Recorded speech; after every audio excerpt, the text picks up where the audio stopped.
Good morning, students. Today we shall read the poem The Duck and the Kangaroo.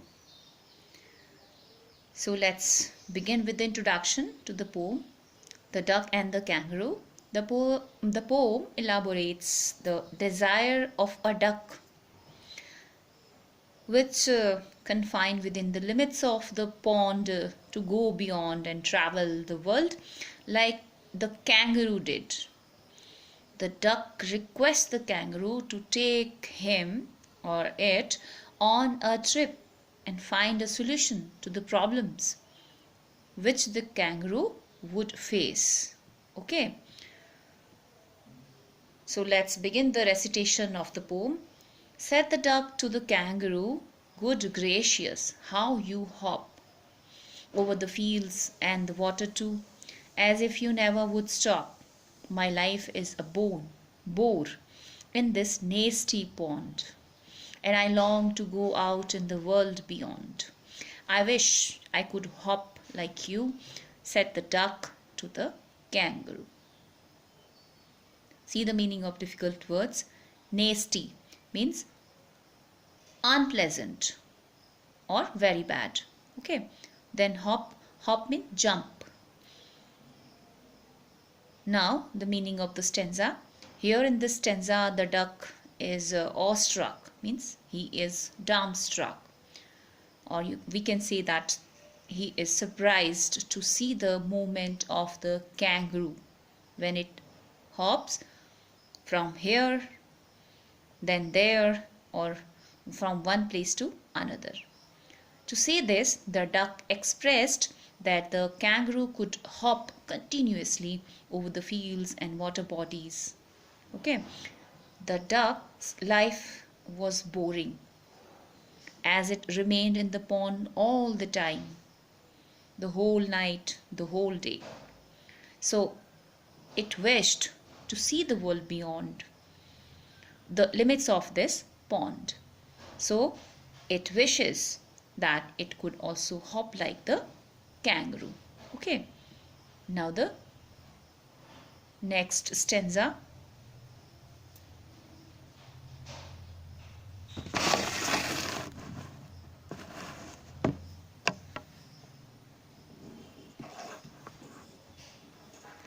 Please give me a ride on your back, said the duck to the kangaroo.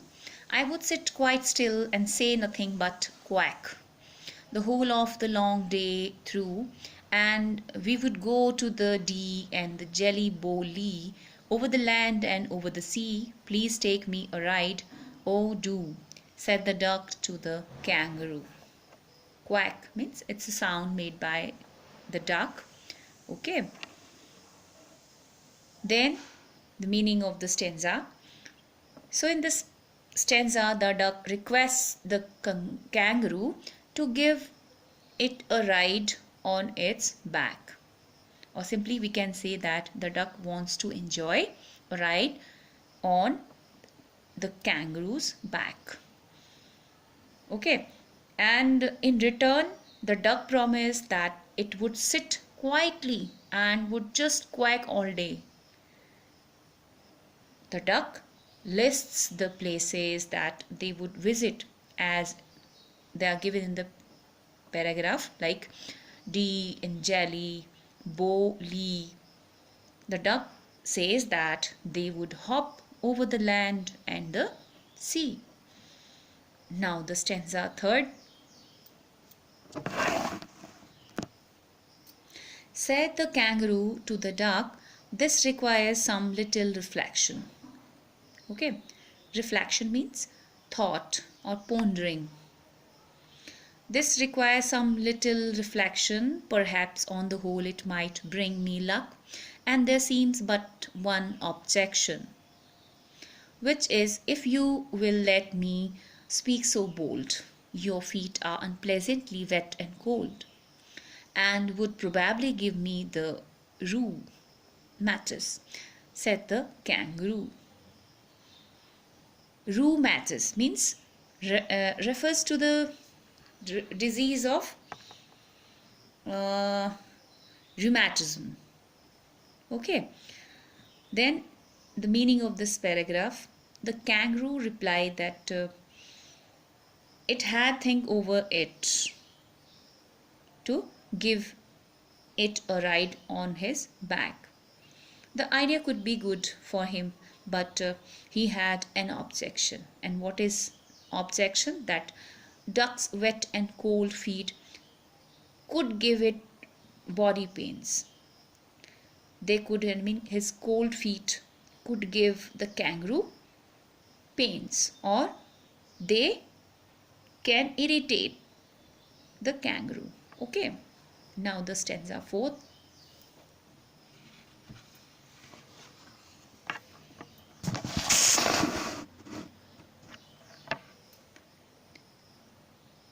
Said the duck, as I sat on the rocks, I have thought over that completely, and I bought 4 pairs of worsted socks, which fit my web feet neatly, and to keep out the cold I have bought a cloak. And every day I will smoke, all to follow my own dear true love of a kangaroo. Cloak means shrug, a shawl. Okay. Now the meaning of the stanza. The duck said that as it sat on the rocks during the day, it had thought over it. Okay. In order to avoid that wetness of his feet, the duck had bought 4 pairs of worsted socks, which fitted its web-shaped feet very well. So, in order to stay warm, it would wear a shrug and also smoke a cigar every day. The duck would do all this to protect the kangaroo, as it was a beloved. So, who is beloved? Kangaroo is beloved. Okay.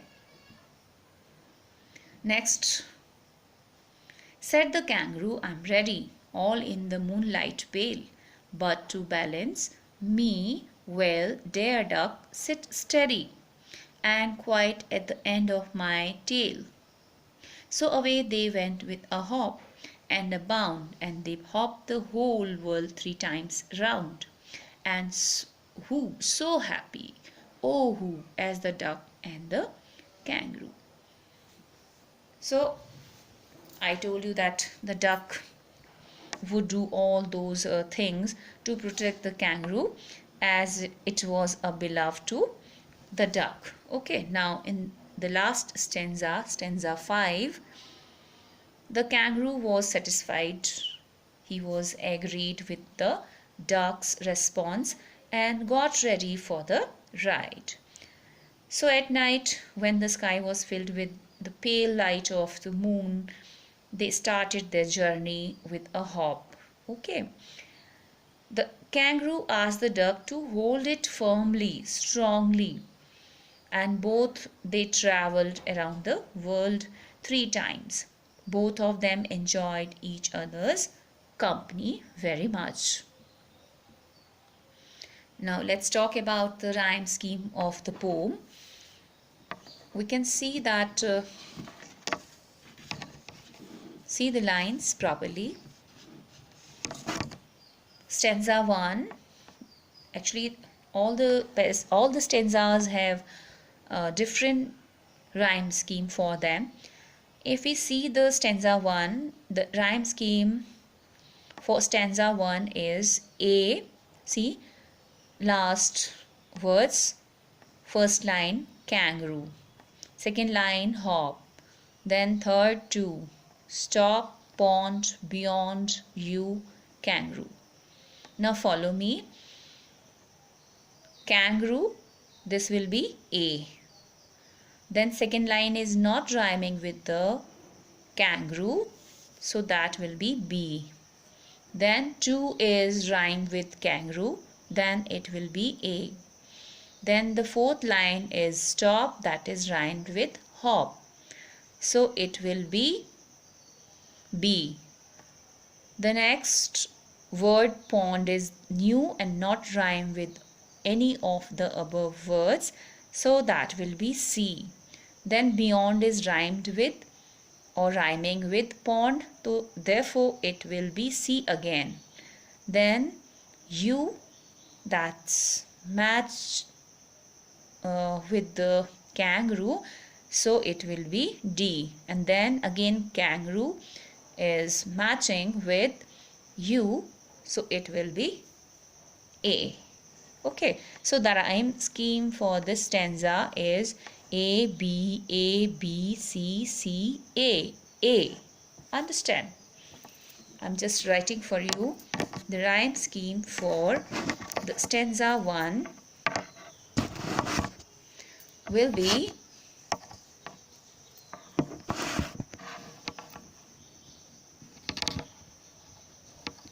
first stanza, it will be A, B, A, B, C, C, then A and A. Okay, so it is A, B, A, B, C, C, A. Now let's move ahead. Rhyme scheme for the next stanza.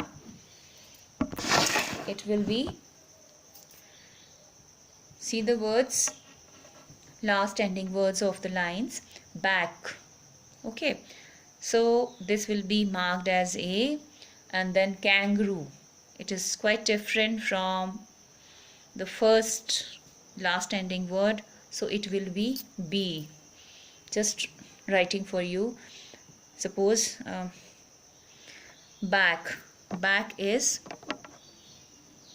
A, and then kangaroo is B, then quack is matching with back, then it will be A again, and then the fourth line will be B as it is matched with kangaroo. Then the line 5 will be C, as it is quite different from all above words, so it will be Lee. And then C is also matching with C, it will be C. And then do is matched with through, it will be again B. And then the last line will again be B because it is matching with do, kangaroo. Now the stanza third. See, duck will be A, then reflection will be B, and then next will be again A as it is rhyme with duck, then objection. Okay, fourth word will be B, and then the fifth is bold, it will be C, then cold C, then roo will be D, and then kangaroo will be D. So it is A, B, C, C, D, D. A, B, C, C, D, D. Okay. And the same rhyme scheme will also be for both the stanza, last stanza, the fourth one and the fifth one. The rhyme scheme will be the same as of third stanza, that is A, B, C, C, D, D for the next two stanzas. Now let's talk about the poetic device in the poem, The Duck and the Kangaroo. There is alliteration in the poem. Alliteration is the repetition of a consonant sound at the start of two or more closely placed words. Like, see in the first paragraph, good, gracious, G. Okay, so G sound is repeated. Then how you hop. See, you can see how you hop. Second line, how you hop. So here her sound is repeated. So it is alliteration. Next is sit quite still and say.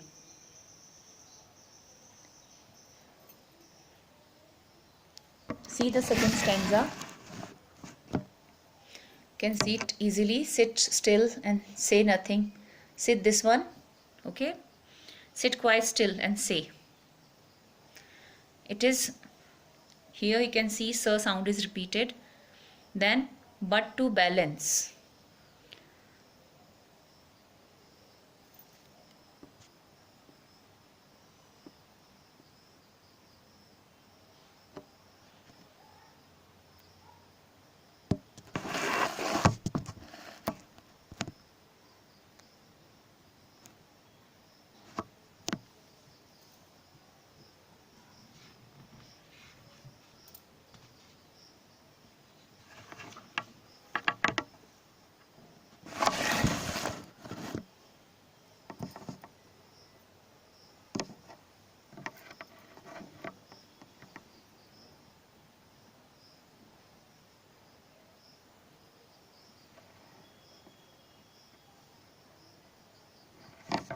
So right now I'm not finding out the line, but it is B.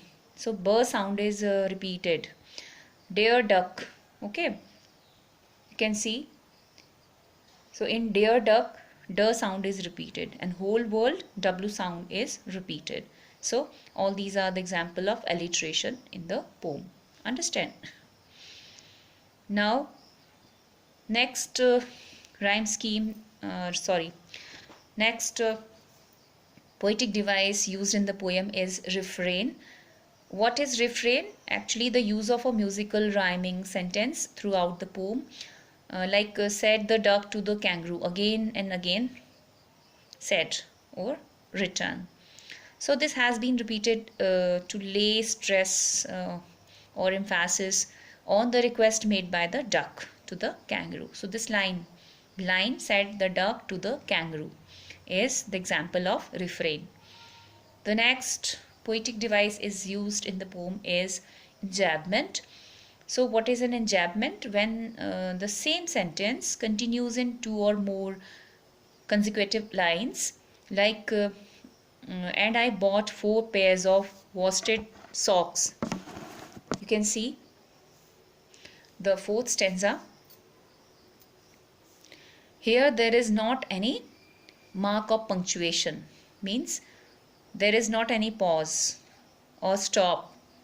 So see the line, and I bought 4 pairs of worsted socks which fit my web feet neatly. So this line is the example of enjambment. And next, all to follow my own dear true love of kangaroo. See the stanza fourth, last 2 line, all to follow my own dear true. You can see there is not any mark of punctuation in this line except the last. Okay, there is not any punctuation mark before kangaroo. So this is also the example of enjambment. Now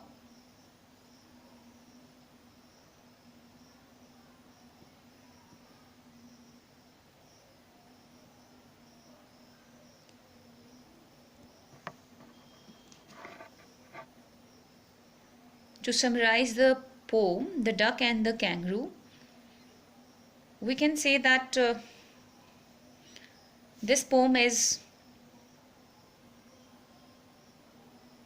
about 2 friends, a duck and a kangaroo. Okay, one day the duck made a request to kangaroo. It said that its life in the pond was bore or boredom. So the duck requested the kangaroo to take him on his back around the world, and he promised to sit quite still and say nothing but quack. So what was kangaroo's objection?